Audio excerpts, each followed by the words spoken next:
Welcome to Grow Your Business and Grow Your Wealth. Gary Helt is excited to bring you another powerful conversation to help you grow and protect your business and finances. Today's episode is hosted by a special guest, personally selected by Gary, so you can keep learning and moving forward even when Gary is off the mic. Settle in and enjoy today's insights. Welcome to Grow Your Business and Grow Your Wealth. I'm your guest host, Ken May, tax planning specialist with BA Services, Inc. and Overlion IQ, where we go above compliance and beyond expectations to help clients make smart, proactive financial decisions. Today, I'm joined by David Spellman, Director of Spellman Capital Strategies, a trusted partner to business owners and professionals who want to solve real problems for business owners and professionals who need better tax strategies and straight answers. David Spellman is the director of Spellman Capital Strategies, where most of the business owners and professionals he works with come to him during some type of transition. Maybe you're selling a business or property, approaching retirement, or realizing your tax bill has gotten out of hand. These moments create opportunity if you know what strategies exist and how to use them effectively. The difference between a good outcome and a bad outcome and a great one usually comes down to planning before the transaction closes, not after. You can reach David by emailing him at david@spellmancapitalstrategies.com or calling him at area code 830-730-8613. David, you often talk about proactive planning instead of tax filing. Yes, sir. Yes, sir. So I think where this came up when I was young, when I started doing taxes as, I guess, an adult, and it was always a mystery. You'd come around the end of the year and you'd go to see the tax person in the small town I grew up in, and then it was always a little bit stressful. You didn't know if you were going to get money back or owe money. And I always thought at that time, man, there's got to be a better way.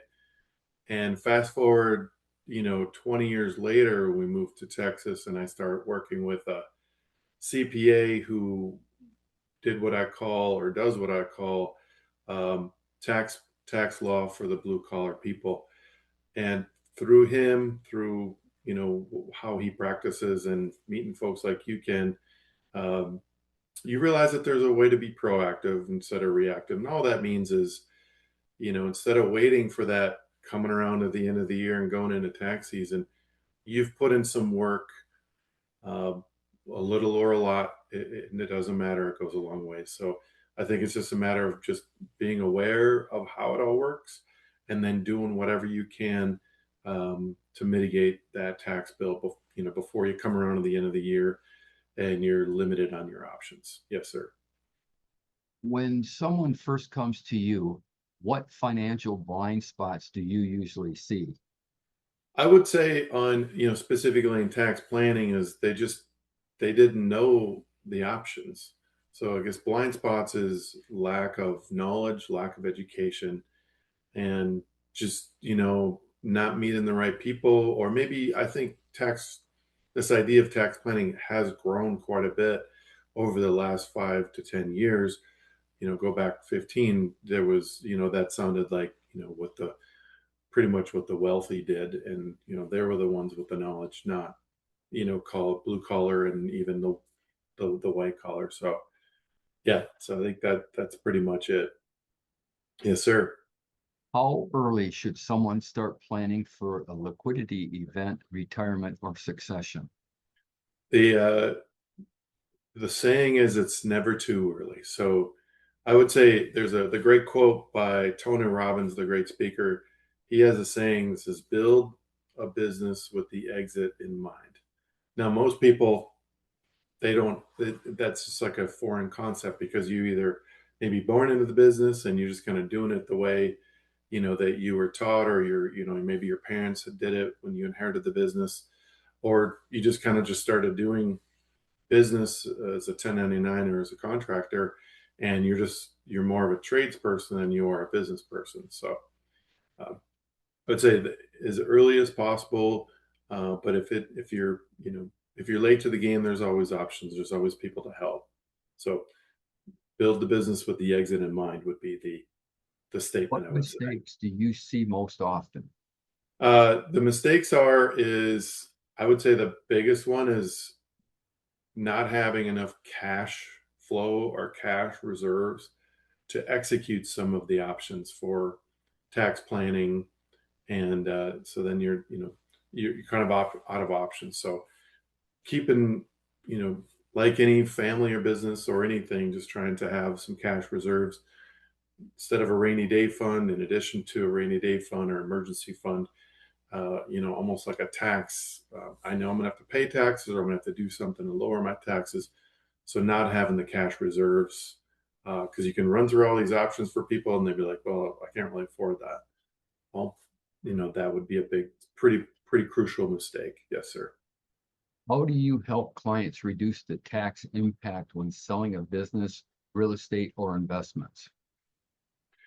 Perfect. Yeah. So currently, I have around 7 strategies, pre-sale and post-sale. So if somebody knows they're going to sell an appreciated asset of any kind, they can explore these 7 options. And of course, the eighth is to pay the tax. Sometimes people end up doing that. So we have several strategies. It could be anything from, if it's a real estate property, there's some exchange programs that you can exchange it for another property, similar or a higher value in a 1031 exchange, or maybe you swap it into that 1031 and get mailbox money, tax efficient income through one of these higher level pools of real estate, through a real estate investment trust. A couple of different possibilities there. That's all pre-sale. You want to know all that. And then another one is charitable remainder trust is a pretty decent one, where you get a nice tax deduction and get some income for the remainder of your life. Some interesting ones there. There's another item that's with the new big beautiful bill, Opportunity Zone. It's called, they renewed it, so anything moving forward from this year July through the end of the year would qualify for that new. It's a deferral program that's kind of a super powered Roth when it comes to real estate or any appreciated asset like stock. Uh, and then in the end, maybe it's just you see all these options and you pay the tax and you walk away. But the biggest thing is this awareness, pre and post sale. What are some planning strategies people may not realize are available? As far as personal, I would say, real quick, I'll jump to the business. So I always say 1040 is going to tell a lot about your past. So it's just simply, when you file your personal taxes, you may have some unnecessary income and capital gains that um, you may not want there. Or you could do without. Maybe you put it into some sort of tax deferred vehicle. Maybe the way you're taxed on some of your gains within your stock portfolio could be changed from ordinary income to long-term care to long-term capital gains, or maybe even some investments where it's not taxed at all. So there's several opportunities within your personal. And then, of course, donor advised funds are an interesting thing to lower your taxable income on the 1040. But jumping to the corporate, if you happen to be filing 1120, we take a look at that and say, hey, is line 17 available? Are you doing any profit sharing or pension contributions? What's your interest on loans looking like? Is there an opportunity to lower it there? So for businesses, of course, there's retirement, you know, setting aside money for retirement, and then on the personal, it's just how are you investing, and are you charitable minded, perhaps? Many owners focus on growing their business but not exiting it. Why is succession planning so critical? Well, I often think about a story that I came across or I experienced is when I worked with a CPA originally. We were working with a business owner that had built a great business over the years, and then all of a sudden he became ill, and he did not take any planning steps prior to this, and we did everything we could, and he basically wound up in a selling the business for asset sale. And it was a tool and die type thing, and his equipment was already wore out. So I would say his critical error that because he didn't know, was he didn't do any planning, and then all of a sudden it snuck up on him, and basically I just sell everything for whoever wanted to buy it, the highest bidder. Probably wasn't even market value. What risks arise when owners wait too long to plan an exit? Well, the biggest thing is uh, not getting paid what your business is worth. Uh, if you don't plan that properly, or be thinking about it, or building it in a way where if it can't run itself, right, it's not a business, you have a job. So I think that's the biggest mistake, and that's what we as business owners are trying to, we're striving for, is to get the business running in a way that it can run itself, and then somebody can come along and say, this is sellable, or I would buy this. So I think that's the biggest mistake, is not understanding the difference between having a job, the business 100% dependent on you as a operator, and then the difference to running it like a business and being able to walk away for a month, even taking as much time off as you can, or maybe you're building another business. So I think that's the biggest critical error, is approaching it as wearing the hat of a CFO or CEO, and having the different hats: COO, operating it like a business; CFO, knowing your numbers; and then CEO is just running it at a high level. So that would probably maybe just a lack of knowledge or lack of education, not meeting the right people along the way. You sometimes act as a financial quarterback coordinating advisors. What does that role involve? Well, the biggest thing is um, having the experience of you know being part of bigger teams, and not and being able to pass some of the jobs to another person. So bringing on working with other advisors, making sure everybody's using their best skill uh, to their advantage for that project. So somebody might be really good at knowing the inside workings of a project, like the how the investment works, how the sausage is made. Another person might over here he might be better at, what does this job require? Are we going to the lumber yard with a truck to get the 2x4s? Or are we going to take the sports car? Well, obviously you're going to take the truck. So I think it's just, some people are wired different ways, and so I think it's just a matter of recognizing who wants to do what. Ken, it's funny, back when we were building houses in my previous life, my buddy and I showed up we worked for other people, and we showed up on a job site, and this foreman said to us, well, what do you guys want to do? And there's a lot of projects to do. And my friend and I looked at each other and went, that's the strangest question we've ever been asked on a construction site. Because, usually you're like, get over there and, no, he's just like, well, what do you guys want to do today? Like, well, we want to do that. He's like, okay, there's the tool, there, go do that. And I thought that was an interesting way of management. So I think that's, to me, that's half the battle. How do investment management, tax planning, estate planning, and retirement planning work together effectively? Well, in holistic planning, you've got to be able to see it all. Uh, you know, Meeting with a family, they start talking about what they want to happen with their beneficiaries. Right away, the wheels are thinking, do they have a will, or are they working with an estate planner? Um, it really kind of depends. It'd be great if everything was under one roof, but it's rarely that way. So, for example, I worked with a new client last year, 2 years ago already, she had a special needs child. Boom. Before we even talked about her investments, I'm calling my wife's firm because her boss is probably one of the better estate planners in San Antonio. I wanted that out of the way before we start talking money and talking about life insurance or anything else. And so he knew exactly that guy knew exactly what to do with a special needs trust, and he chopped it up real good. And I was there with her. And then the next step obviously was to do the investments and asset protection, and of course the taxes that went along with it. Um, she did her own. She had to go to a tax person that year because she had a little bit of a wonky inheritance.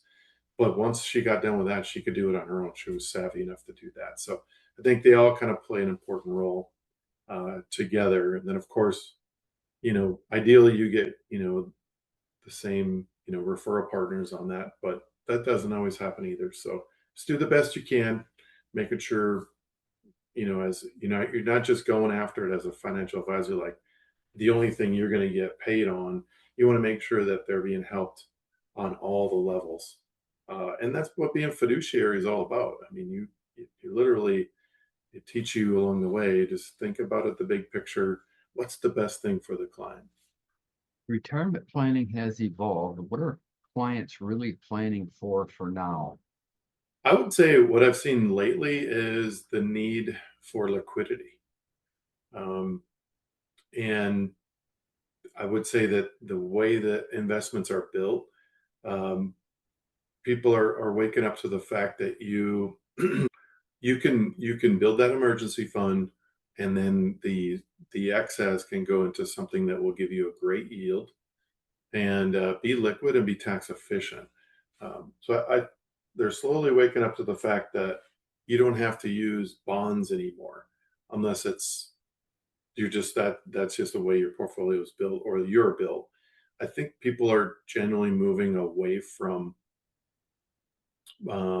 fixed income, which is basically 1 to 3% return. They're looking for a little bit more return or a little bit more yield. That's probably the biggest change I've seen, and I've always approached it that way because these money managers that build these ETFs and different investments have gotten really, really smart and sharp on how they're doing it so that people maybe even have downside protection in a 100% equity portfolio. So I think that's probably the biggest change I've seen lately. And that way, then they don't have to rely on, insurance or, I love annuities too, but sometimes people want liquidity. So, annuities give you a great sense of downside protection, but sometimes, hey, what else is out there that can be liquid or what have you? Or even, um, give me a better return in the end. That's the biggest thing. What It's mistakes do successful business owners make when transitioning towards retirement? probably the number one thing is not exploring, because the older business owners are actually eligible for a lot of business deductions, and they're able to put away a lot more than they did when they were younger. So for example, they're not taking their 401k and expanding it from just regular profit sharing or defined contribution. They're not understanding that you can implement cash balance plans where you can put in maybe even over a few $100,000 into the account. So I think that would be one big thing. And I think they're missing the boat on, just maybe paying themselves more for, they might be just afraid of, not afraid of, but trained, paying yourself a lower dollar amount to save on the payroll tax. Well, at some point you got to get some money out of that business, because you may not get everything out of the business when you sell it. And when you sell it, you may have some capital gains that's going to take it away anyway. So I say up the salary, up your retirement, get that equity transferred over to the personal side of the balance sheet, and then somebody's going to buy the business. Great. At least you got a good nest egg out of the whole thing, and then hopefully, in addition to that, you get some good value out of the sale. So I would say that would be that right How there. do you help clients protect lifestyle, legacy, and long-term security? Well, my motto is save taxes, protect assets, and build wealth. So again, on a holistic individual basis, uh, just take a look at what they've got going on. On the saving taxes part of it, we're just going to look at the overall thing. If we can save them taxes year to year, that's a bonus. And then on protecting assets, we do a couple things. Try to make sure that they have enough insurance, whether it's disability, life insurance, or some sort of asset protection to protect that assets. And then also in that downside protection, we want to look at investments that have the ability to cover them if the market goes down. Not every time, but maybe 50% of the drawdown. If the market's down, I would say like 20% in a real bad year. Let's try to make sure we can keep them anywhere from 5%, 10%, somewhere in there. So I would say that's a good way to protect it. And then, of course, legacy, back to the life insurance. One of the easiest and most affordable ways to create a legacy is through life insurance. And if they're not insurable, then we've tried to focus on getting everything moved over to a Roth over a 5-year period, because the Roth is going to be your best legacy for your children, in addition to life insurance. Tell us about the summit process. Who is it designed for? So the summit is basically you spend all your life on the journey to build the assets, and then one day you find yourself with all the work that's paid off. You're kind of at the top, and you're ready to whether sell the business or start spending time not working, and you kind of work your way down. And then on the way down, you start thinking about the legacy you want to leave. Maybe you get involved with less work, or more, maybe it's a charitable volunteer type thing, and specifically designed for the people that have made it, and quote unquote made it. All that means is you have enough financial freedom to not have to go to the work every day, or you get to choose what you want to do every day. If you want to travel a little bit, whatever that is, it's designed for that person as a reward, to kind of just like hiking. You get up at the top and you're like, hey man, look at that beautiful view. And that's a wonderful thing, as us as humans, if we get to experience that, that would be a great feat. So I'm looking to get to my summit, Ken. What are major liquidity or business transition events so risky without planning? Well, I would say, maybe being bought out before expected. You didn't have enough time to plan it. Um, God forbid, a bankruptcy, losing a key employee. I've seen that recently. Um, Losing that big account in your business. If you have too heavy weighted in one account, and they go bye-bye, that's going to create a liquidity event, because you're not going to have as much cash flow. And probably mostly to prevent it is just try to be as aware as possible, and have people in your life that know your business, people like you, Ken, people like me, people that ask you questions, so they can kind of go, hey, what's up with that, or just ensuring those people that in your business, your key people, keeping your key people in your business, or finding them and retaining them, making it sticky with your benefits. It's probably a key way to avoid that. And the journey, how does that differ from traditional financial advising relationships? So the journey is, in the old days, I think even getting into the business, there wasn't a lot of financial planning or fee-based advisory. So essentially, it's different in the way instead of focusing on a financial advisor managing your money or helping you build, a nest egg. is you hire that financial advisor in the journey process to kind of help look at all the aspects. Do you have a will? Do you have a disability? You're kind of covering all the bases at the beginning, at the base camp, and of course fitting it into the budget, and then working your way through the different steps that it takes to get the switchbacks of life through the journey, and building those assets little by little, and encouraging people to save. Um, I would say also a big part of that too is debt management. I've recently started working in the Dave Ramsey referral program, and it's been a great reminder of how that is very important to our people in the success. So I've really been reminded of that, and debt management is going to be a big part of that journey. And I think that might be relatively new. Um, like I said, most of the time, financial advisors just manage your portfolio or maybe sell you a mutual fund.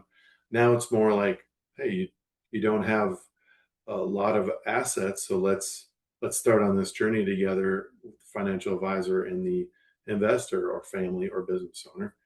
And you got somebody there to walk with you, show you the ropes, what to invest in, what insurances to have, and how to manage that debt, because that's a big part of planning.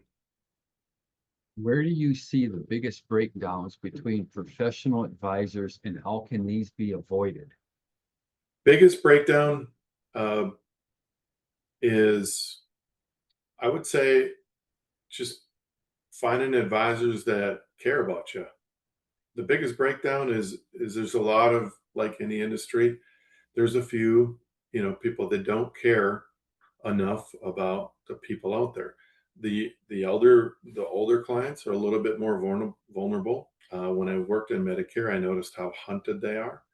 And now back in this financial advising thing, people advisors are out to make money. So you kind of gotta get your feelers out there, and watch those folks, because they might just not treat you appropriately and not have your best interest in mind. So the breakdown is fiduciary versus non-fiduciary, I would say. That's probably the biggest breakdown. Or they might be a fiduciary, but they're not behaving like one, and that could cause problems. If someone listening expects a business sale, real estate transaction, or an investment liquidity event in the future, what should they do first? If they're working with a financial advisor that is savvy enough to have the options we've been discussing, go to them and tell them what's going on. If it isn't the financial advisor, go to the tax professional, maybe even the estate planner if they have a person that conducted a will, or they call you, Ken, or myself, and we'll get them straightened out. We'll listen to them um, and look at the best scenario, recommend the best scenario for their situation. What is one planning step they can take this year that could potentially save significant taxes later? For business owners, I would say if you don't have employees, you look into getting a SEP IRA. Make sure that's open and funded monthly. Could be as little as $50 a month. Goes a long ways. Then also make sure you're on a payroll as a business owner and you're putting significant money away. A recent hack that I had recently is I have usually just one income from my company. I created a second one because I wanted to avoid doing owner's draws. So I started paying myself a second income or a second payroll so that the company can receive a deduction instead of just taking the deduction out. Then on the personal side, I would say immediately get a Roth IRA going. That's going to be you pay the tax on the seed today for the fruit tomorrow, which would be tax free. If you make too much for a Roth, get with a financial advisor that knows how to do a backdoor Roth. They're very easy. They're a little bit costly, but having the benefit. And then at work, for individuals or business owners, if you have a 401k, Everything you take from your paycheck and put into your own bucket and the deferrals, always, always, always put in a Roth, unless the Roth 401k, unless you make over what, 400,000, Ken? Then it makes sense for tax deduction to lower, your taxable income. But that's the biggest mistake is people will put, as employees, put into traditional side of the 401k, and then later like, why am I getting taxed on this? So I would say those are two or three different things that would really help. If you could give one piece of financial advice to every business owner listening today, what would it be? Find a tax professional that does tax planning for real, not tax planning light, but for real. Only about 5 to 10% of the CPAs and enrolled agents out there conduct this. And then if you're lucky enough for them to have partners that are financial advisors that kind of understand it, great. If you don't have one, give me a call. I can find you one. I'm connected with tax professionals all over the country. So that was the biggest thing. David, thank you so much for sharing your insights and expertise today. It's been a real pleasure. To our Yes, sir. listeners, if you'd like to learn more about David, visit his website at www.spellmancapitalstrategies.com or reach out to him directly by email at davidspellmancapitalstrategies.com or call him at area code 210-988-0600. I'm Ken May, your guest host from BA Services Inc. Overland IQ, reminding you to keep planning smarter, stay proactive, and as always, keep growing your business and your wealth. Yes, sir. Thank you, Ken. Appreciate the time. Appreciate the opportunity.